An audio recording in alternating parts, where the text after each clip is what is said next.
रामपुर नाम के गांव में सुंदर नाम का एक लड़का रहा करता था। उसके बाजू वाले घर में राधा नाम की लड़की रहा करती थी। उन दोनों को एक दूसरे के प्रति बहुत प्रेम था। इसी वजह से उन दोनों ने एक दूसरे से शादी कर ली थी। अब ये सारी बात उनके माता पिता को पसंद नहीं थी। उनके माता पिता को जब ये बात पता चली कि सुंदर और राधा ने शादी कर ली है, तो वो उनके खिलाफ हो गए थे। उन्हें सब लोगों ने मिलकर गांव से बाहर निकाल दिया था। अब सुंदर और राधा गांव के बाहर एक जंगल में रहने लगे। वहाँ कोई भी आता जाता नहीं था। वहाँ उनकी जान को कोई खतरा नहीं था। अब वो दोनों जंगल में बहुत अच्छी तरह से रहने लगे थे। मगर कुछ दिनों के बाद सुंदर को पता चलता है राधा प्रेग्नेंट है। उसकी खुशी का कोई ठिकाना ही नहीं रहता। वो राधा से बोलता है, राधा, आज मैं बहुत खुश हूँ। मेरी खुशी का ठिकाना नहीं है। तुम सोच भी नहीं सकती मैं आज कितना खुश हूँ। अजी, आज मैं बहुत खुश हूँ। आज मुझे मांस खाने की इच्छा हो रही है। क्या आप मेरे खाने के लिए मांस लेकर आएंगे, वो भी खरगोश का? मुझे बहुत खाने का मन हो रहा है। हाँ, मैं लेकर आऊंगा तुम्हारे लिए खरगोश का मांस, मगर तुम यहाँ से कहीं जाना नहीं, ठीक है? हाँ जी, मैं यहाँ से कहीं नहीं जाऊंगी। आप निश्चिंत रहिए। चलो, मैं चलता हूँ। ऐसा कहकर सुंदर वहाँ से चला जाता है और एक खरगोश को पकड़कर वहाँ लेकर आता है। खरगोश बड़ा ही उछल रहा था, मगर उसे एक रस्सी से बांधकर वो उसे पकाता है और पकाने के बाद दोनों वो खरगोश बड़ी अच्छी तरह से खाते हैं। राधा आज बहुत खुश थी। उसने उसके मन के हिसाब से आज खाना खाया था। ऐसे ही बहुत दिन बीत जाते हैं। राधा को अब 3 महीने पूरे हो रहे थे। राधा बड़ी खुश और तंदुरुस्त रहा करती थी। अब बहुत दिन बीत जाने के बाद भी राधा का खरगोश खाने का मन कम नहीं हो रहा था। उसके खरगोश खाने की चाह जैसे बढ़ रही थी। अब वो एक दिन छोड़कर खरगोश खाने की मांग करने लगी थी और सुंदर भी उसे एक खरगोश पकड़कर लाकर खिलाता था। मगर इसकी वजह से जंगल में खरगोश की संख्याएं अब कम हो रही थी। इस वजह से खरगोश जंगल के सिद्ध बाबा के पास चला जाता है। हे बाबा, हमें बचा लीजिए। हमें इस जंगल में कोई व्यक्ति आकर पकड़कर खा लेता है और हम कुछ भी नहीं कर सकते। कौन है वो जो जंगल के प्राणियों को मारकर खाने का दुस्साहस कर रहा है? एक आदमी है जो हर दिन आकर हमारा शिकार कर रहा है और हमारे साथियों को काट कर खा रहा है। चलो मुझे बताओ, वो कहाँ रहता है? अब बाबा बहुत क्रोधित होकर वहाँ से निकल जाते हैं और निकलकर सीधा सुंदर की कुटिया के पास पहुँच जाते हैं और वो देखते हैं कि एक खरगोश को सुंदर पका रहा है और उसको खाने की तैयारी कर रहा है। वहाँ खरगोश पकता देख वो बहुत क्रोधित हो जाते हैं और सुंदर से कहते हैं, ये क्या कर रहे हो? इन मासूम प्राणियों को मारकर क्यों खा रहे हो? नहीं साधु महाराज, आप मेरी बात तो सुनिए। आप क्या बोलना चाहते हो? मेरे सामने खरगोश पका रहे हो और कहते हो कि मेरी बात सुनो। ये बोलकर बाबा बड़े क्रोधित हो जाते हैं और अपने क्रोध में वो सुंदर और राधा को श्राप दे देते हैं। दोनों पति पत्नी एक गधा और एक गधी बन जाते हैं। राधा और सुंदर जोर जोर से रोने लगते हैं। ये सब देख वो दोनों बहुत दुखी हो जाते हैं और बाबा से कहने लगते हैं, बाबा, आपने हमें श्राप दे दिया, मगर मेरी पत्नी प्रेग्नेंट है। इसी वजह से उसे खरगोश खाने का मन हो रहा था और इसी वजह से मैंने उसे खरगोश लाकर खिलाना शुरू किया। बाबा, आपने हमें जाने समझे बिना श्राप दे दिया और अब हम इस श्राप की वजह से कैसे उभरे? आप ही बताइए। अब ये बातें सुनकर सिद्ध बाबा को बड़ा दुख हुआ कि उनके हाथों से बिना जाने समझे एक बड़ा पाप हो गया। वो उन दोनों से कहते हैं, मैंने तुम्हारी बात ना सुनकर तुम्हें तुम्हारी गलती की सजा दे दी, मगर अब मैं कुछ नहीं कर सकता। अब मैं अपना श्राप वापस नहीं ले सकता। बाबा, अब हम क्या करें? आप ही हमें इसका उपाय बताइए बाबा। हम पर कृपा कीजिए बाबा। अब बाबा उन्हें एक उपाय बताते हैं और कहते हैं, अरे बेटा, तुम्हें तुम्हारे बुरे कर्मों की सजा मिली है। अब तुम्हें जब बच्चा होगा वही तुम्हारी मुक्ति का कारण होगा। तब तक तुम दोनों को गधे का जीवन व्यतीत करना होगा। अब ये सब सुनकर राधा और सुंदर बहुत खुश हो जाते हैं और बाबा को प्रणाम करके वो दोनों वहाँ से निकल जाते हैं। अब चलते चलते रास्ते में उन्हें एक जंगल दिखाई देता है। वो सोचते हैं कि राधा, अब हमें इस जंगल में ही अपना सारा जीवन व्यतीत करना है। क्या तुम इस विचार से सहमत हो? हाँ पतिदेव, मैं तुम्हारे विचार से सहमत हूँ। अब वो अपना जीवन जंगल में व्यतीत करने लगते हैं, मगर वहाँ भी उनकी कठिनाइयाँ कम नहीं होती। उनके हिस्से में और कुछ भी लिखा था। ये सब देखने के लिए गड़बड़ी गधा पार्ट 2 देखना ना भूलें। दोस्तों, इस कहानी से हमें ये सीख मिलती है कि जंगली जानवरों की हत्या नहीं करनी चाहिए।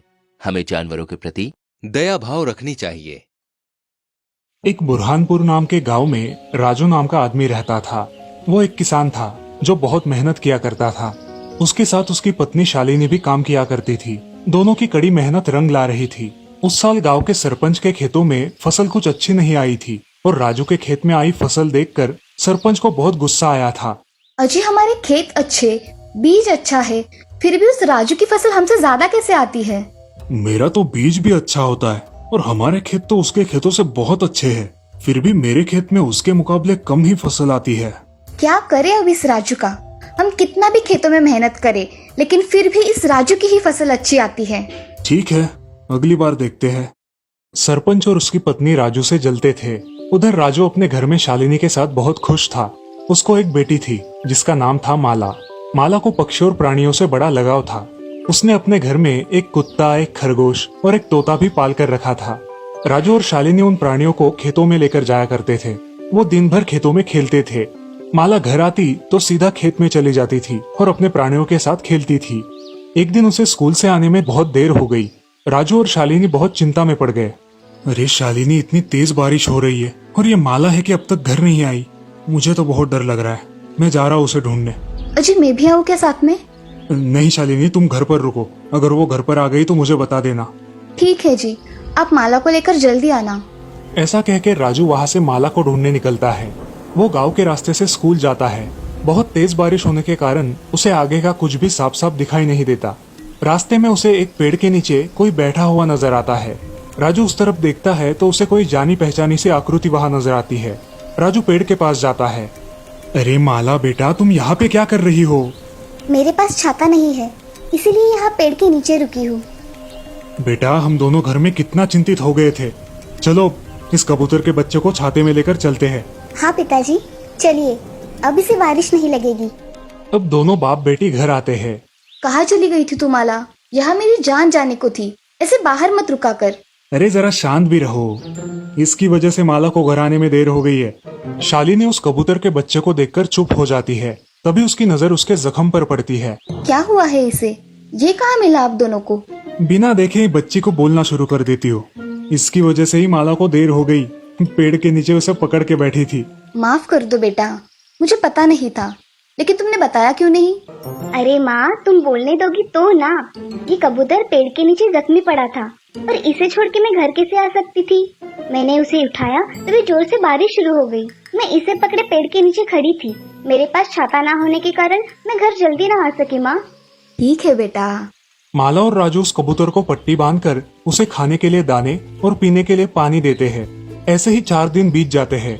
माला उस कबूतर की अच्छे से देखभाल करती है। कुछ दिनों बाद वो कबूतर अच्छी तरीके से उड़ने लगता है।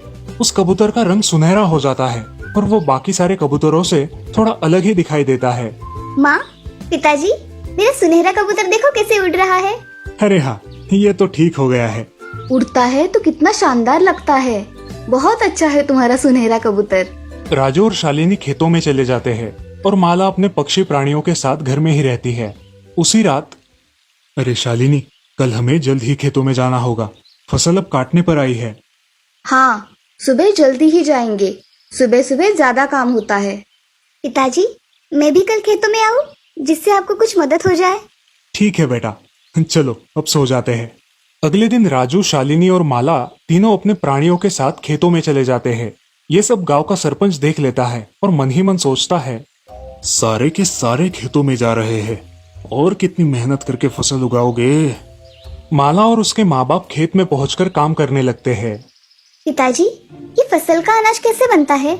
ये फसल सूखने के बाद अनाज बनता है। फिर थोड़ा अनाज हम भगवान को चढ़ाकर उसमें से कुछ घर पर रखते हैं और बाकी का बेच देते हैं। अच्छा, ऐसे बनता है अनाज? हाँ माला। अरे दोनों बाप बेटी की बातें खत्म हो गई हो तो घर चले। हाँ हाँ, चलो घर। तीनों भी घर चले जाते हैं। अब उनके खेतों में 2 दिन कुछ काम ना होने के कारण वो घर पर ही रहते हैं और अपने प्राणी पक्षियों के साथ समय व्यतीत करते हैं। वो 2 दिन खेत में नहीं गए, ये सब सरपंच ने देख लिया था। सरपंच जल्दी जल्दी अपने घर जाता है। क्या हुआ? इतने जल्दी जल्दी घर पर आए हो? अरे भाग्यवान, ये राजू 2 दिन से घर पर है। इसके क्या सारे खेती के काम हो गए? मैं क्या कह रही हूँ, इस साल हम उसकी फसल चुरा लेंगे, उसका नुकसान हो जाएगा, फिर वो हमारे पास ही आएगा।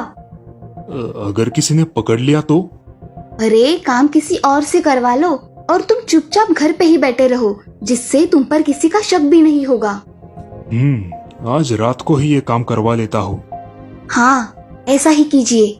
सरपंच अपने वफादार नौकरों को बुलाकर उनको ये काम करने को बोलता है। उसी रात नौकर राजू के खेतों में जाकर उसकी जमा की हुई सारी फसल चुरा लेते हैं। अगले दिन राजू अपने खेतों में जाता है और देखता है कि उसकी फसल गायब है। वो सारा खेत छान मारता है, मगर उसे उसकी फसल कहीं दिखाई नहीं देती। वो खेत में सोचते हुए बैठ जाता है, हे राम, मेरी पूरी मेहनत की फसल कौन चुरा कर ले गया? अब मैं क्या करूं? राजू बहुत हताश होकर घर लौट आता है। अब राजू का उतरा हुआ चेहरा देख शालिनी भी चिंता में पड़ जाती है। अजी, क्या हुआ है? आप ऐसे उदास क्यों हो? कुछ हुआ है क्या? बहुत बड़ा नुकसान हुआ है। हमारे खेत में जो भी फसल थी सारी की सारी किसी ने चुरा ली है। क्या बोल रहे हो? ऐसा कैसे हो सकता है? हमारी खेत की फसल कोई क्यों चुरा के लेके जाएगा? क्या पता, मगर फसल तो चोरी हुई है। अब हम क्या करेंगे? इस साल कैसे गुजारा करेंगे? चिंता मत कीजिए पिताजी, कोई ना कोई हल तो निकल ही आएगा। माला के ऐसे बोलते ही वो सुनहरा कबूतर बोलने लगता है। माला, मैं एक जादुई सुनहरा कबूतर हूँ। क्या तुम बोल सकते हो? हाँ, मैं बोल सकता हूँ। मैं मेरी माँ से बिछड़कर रास्ता खो गया था और जख्मी हो गया था। उस जख्मी अवस्था में तुमने मेरी सहायता की, उसके लिए धन्यवाद। तुम सबका प्रेम और स्नेह देखकर मुझे बहुत अच्छा लगा। मैं तुम्हारी कुछ मदद करना चाहता हूँ। बोलिए, क्या चाहिए आपको? हे सुनहरे कबूतर, क्या तुम बता सकते हो कि मेरी फसल किसने चुराई है? अरे वो काम तो इस गांव के सरपंच का है। वो तुम्हारी उन्नति देखकर जलता है। 2 दिन जब तुम काम पर नहीं गए थे, तब उसने मौका देखकर तुम्हारी फसल को चुरा लिया। क्या ये सच है? सच में। अब देखो मेरा कमाल। कबूतर मंत्र पढ़कर सारी फसल राजू के घर के सामने डाल देता है और उसे वो फसल का अनाज बनाकर अपने घर में भरने को बोलता है। अब राजू बहुत खुश हो जाता है। तुम्हारा बहुत बहुत धन्यवाद, तुमने हमारे लिए इतना किया। बोलो, तुम्हें क्या चाहिए? जो भी मांगोगे वो मिल जाएगा। मुझे कुछ नहीं चाहिए। हे जादुई कबूतर, बस तुम मेरी बेटी के लिए हमारे घर पर ही रहो। ठीक है। माला, तुम्हें कुछ मांगना है? हे जादुई कबूतर, मुझे सिर्फ तुम चाहिए और कुछ भी नहीं चाहिए। बहुत साल बीत जाते हैं। अब माला बड़ी हो जाती है। ऐसे ही एक दिन माला को उस सुनहरे कबूतर की तरह और एक सुनहरा कबूतर दिखाई देता है। उसे लगता है कि वो उन्हीं का सुनहरा कबूतर है। वो उसे आवाज देती है, सुनहरे कबूतर, सुनहरे कबूतर, नीचे आ जाओ। तभी घर से सुनहरा कबूतर बाहर आकर उसे आवाज देता है, अरे सुनहरे कबूतर, तुम यहाँ हो? तो वहाँ पेड़ पर कौन है? माँ, कहाँ गई थी तुम? तुम्हारी बहुत याद आती थी मुझे। अरे इन इंसानों ने मुझे कैद करके रखा था। अब मैं वहाँ से निकलकर भाग आई हूँ। ये इंसान बड़े दुष्ट होते हैं। नहीं माँ, सभी वैसे नहीं होते। ये माला है जिसके यहाँ मैं रहता हूँ। इसने और इसके परिवार ने मुझे बहुत प्रेम दिया। इन्होंने मेरी देखभाल की है माँ। धन्यवाद आप सबका। अरे, ये तो मेरा सुनहरा कबूतर है, इसके लिए किया मैंने सब। माला, अब मैं मेरी माँ के साथ जाना चाहता हूँ। क्या मैं जा सकता हूँ माला? तुम जाओ तुम्हारी माँ के साथ, मगर तुम्हें मुझे मिलने महीने में एक बार आना ही पड़ेगा। मंजूर, जरूर आऊंगा माला, तुम्हारे लिए। अब कबूतर उसके पास जाकर उसे एक जादुई घड़ा देता है जो उसने उसकी शक्तियों से बनाया था। माला, ये जादुई घड़ा है। तुम जितना भी चाहो उतना इसमें से सोने के सिक्के निकाल सकते हो और ये फिर से भर जाएगा। तुम इसे जरूरत के समय इस्तेमाल कर सकती हो। धन्यवाद सुनहरे कबूतर, मगर तुम मुझे मिलने जरूर आना। कबूतर अपनी माँ के साथ अपने घर चला जाता है और माला भी अपने घर में खुशी से रहती है। वो सुनहरा कबूतर महीने में एक बार उसे मिलने के लिए भी आता था। माला उन सोने के सिक्कों से गरीबों की मदद भी कर दिया करती थी और इस प्रकार माला और उसका परिवार खुशी खुशी रहने लगा था। इस कहानी से हमें ये सीख मिलती है कि अच्छे कर्मों का फल देर से सही लेकिन अच्छा ही मिलता है।